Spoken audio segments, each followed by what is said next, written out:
मनीष जी, लगातार आप door to door जा रहे हैं, किस तरह का रिस्पांस भारतीय जनता पार्टी के पक्ष में मिल रहा है आपको? भारतीय जनता पार्टी के पक्ष में आज पूरे देश में एक लहर चली हुई है कि अब की बार मोदी 400 पार, फिर एक बार तीसरी बार मोदी सरकार। उसी के अंतर्गत आज हम झज्जर शहर में हमारा डोर टू डोर अभियान पिछले 4-5 दिनों से चला हुआ है। हमने शहर के लगभग 4 से 5 वार्ड हमारे कार्यकर्ता साथियों ने कवर किए हैं और जब लोगों से हम मिले, रूबरू हुए, तो लोगों में हमने एक अलग सा उत्साह देखने को मिला।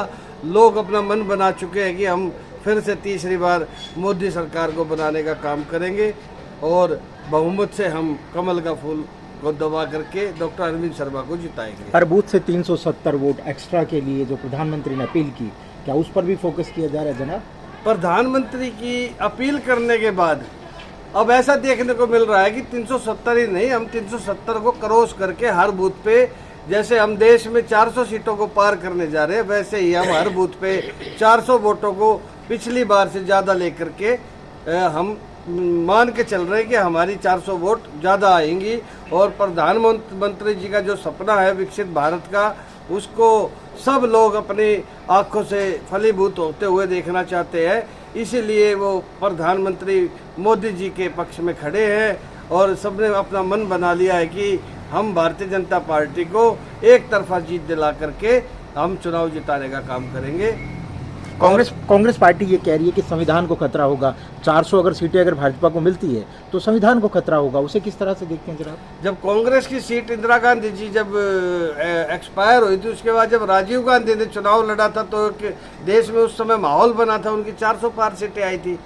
आज यदि हम बात करें विकसित भारत की जो बात है, जो प्रधानमंत्री ने इतने सारी जन कल्याणकारी योजनाएं लागू की, पर्ची खर्ची के बिना नौकरी देने का जो काम धरातल पर हुआ, उसके हिसाब से हम कह सकते हैं कि 400 पार का नारा फलीभूत हो रहा है। विपक्षियों के पेट में दर्द इसलिए है क्योंकि उन्होंने काम तो किए नहीं, उन्होंने राजशाही ठाठ करने का काम किया। यदि वो जनता के अंदर रहते, उनकी सेवा करते, तो जो आज वो हाशिए पर आए हुए हैं वो हाशिए पर नहीं आते।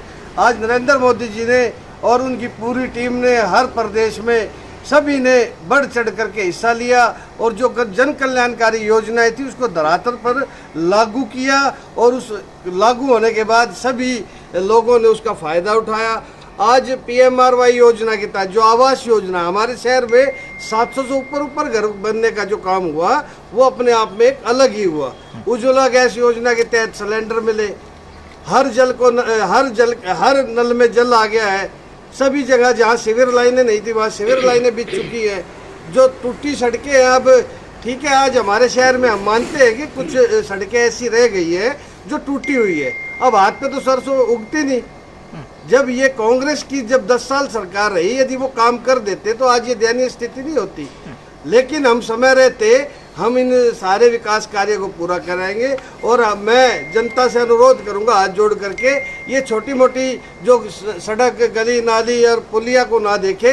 देश में जो फैसले हुए, 370 हटी, 35 हटा, ट्रिपल तलाक है और 500 साढ़े 500 साल से जो राम मंदिर का मुद्दा था, जिसे आज हम फलीभूत होकर देख रहे हैं। आज 5 लाख से भी ज़्यादा भक्त जन आज अयोध्या में डेली दर्शन कर रहे हैं। ये अपने आप में एक बड़ा खुशी का पल है और जय श्री राम के नारे आज पूरे देश में लग रहे हैं। उसको फलीभूत यदि किसी ने किया, वो हमारे देश के लोकप्रिय प्रधानमंत्री नरेंद्र मोदी जी ने किया। और नरेंद्र मोदी जी ने भी इसलिए किया कि जनता ने जो उन्हें 303 सीट का मैंडेट दिया था, उसके दम पर उन्होंने अपने इस मुद्दे को हटा करके इस राम मंदिर को बनाने का काम किया।